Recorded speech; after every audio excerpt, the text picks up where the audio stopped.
যুক্তরাজ্যের নাগরিক পরীক্ষায় ই ভিসাধারীদের শেয়ার কোড লাগবে। যুক্তরাজ্যের life in the UK test অথবা যুক্তরাজ্যের নাগরিকত্ব সংক্রান্ত পরীক্ষার জন্য আইডি কার্ডের নিয়মের পরিবর্তন এসেছে। নতুন নিয়মের আপডেটের কারণে পরীক্ষা দেওয়ার আগে সকলকে ইউকে হোম অফিসের ওয়েবসাইটে আপডেট চেক করার অনুরোধ জানিয়েছে হোম অফিস। ইউকে হোম অফিসের নতুন পরিচয় যাচাইয়ের নিয়ম অনুযায়ী যদি আপনি ই ভিসাধারী হন তাহলে অবশ্যই একটি নতুন ধাপ অনুসরণ করতে হবে। আগে লাইফ ইন দ্য ইউকে টেস্টে বেশিরভাগ প্রার্থী পাসপোর্ট বা বিআরপি কার্ড দেখিয়েই পরীক্ষা দিতে পারতেন, কিন্তু ইউকে ইমিগ্রেশন ব্যবস্থা ধীরে ধীরে অনলাইনের দিকে এগিয়ে যাওয়ায় এখন ই ভিসাধারীদের জন্য ডিজিটাল আইডেন্টিটি যাচাইকরণ বাধ্যতামূলক করা হয়েছে।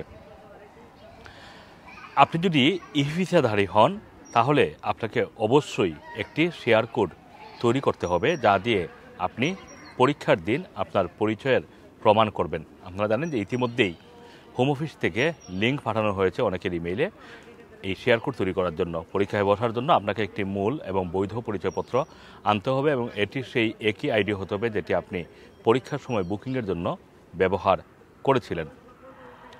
যেমন হচ্ছে বায়োমেট্রিক রেসিডেন্ট পারমিট মানে বিআরপি অথবা বায়োমেট্রিক রেসিডেন্ট কার্ড বিআরসি মেয়াদ উত্তীর্ণ হওয়ার পরেও 18 মাস পর্যন্ত এটিকে ব্যবহার করা যাবে। ইউরোপিয়ান ইউনিয়ন অথবা সুইস ন্যাশনাল আইডেন্টিটি কার্ড যেটির মেয়াদ এখনও শেষ হয়নি সেই কার্ডও আপনি ব্যবহার করতে পারবেন।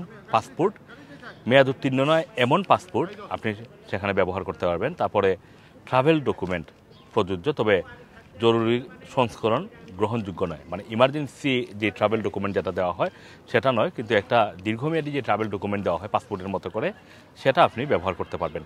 তবে কোনো ফটোকপি স্ক্রিনশট মেয়াদ উত্তীর্ণ পরিচয়পত্র পরীক্ষার জন্য গ্রহণযোগ্য নয়। এই ভিসাধারীদের জন্য করণীয় হচ্ছে যে আপনার কাছে এই ভিসা সম্বলিত কোনো ফিজিক্যাল ডকুমেন্ট না থাকায় আপনাকে নিচের ধাপগুলো অনুসরণ করতে হবে। আপনাকে ইউকেভিআই অ্যাকাউন্টে লগ ইন করতে হবে, একটি শেয়ার কোড তৈরি করতে হবে, তারপর সেই শেয়ার কোড মানে একটা ইমিগ্রেশন শেয়ার কোড আপনি যেটা পাবেন সেটাকে পরীক্ষা কেন্দ্রে জমা দিতে হবে পরিচয় এবং বৈধতার প্রমাণ হিসেবে, মানে আপনি যে ব্রিটেনে বৈধ এবং আপনি যে একজন আপনি যে সেই নামের মানুষ কিনা সেটা নিশ্চিত করবে আপনার এই শেয়ার কোড। যদি আপনার সোশ্যাল মিডিয়া বা পরীক্ষার অ্যাকাউন্ট প্রাইভেট থাকে তাহলে আপনাকে ডিরেক্ট মেসেজ করে কোড পাঠাতে হতে পারে বা বুকিংয়ের সময় দেওয়া অন্যান্য নির্দিষ্ট নির্দেশনাগুলো অনুসরণ করতে হবে। এদিকে আপনার আইডি যদি বুকিংয়ের সময় দেওয়া আইডির সাথে না মিলে অথবা আপনি যদি সঠিক ডকুমেন্ট না আনেন তাহলে আপনি লাইফ ইন দ্য ইউকে পরীক্ষা দিতে পারবেন না।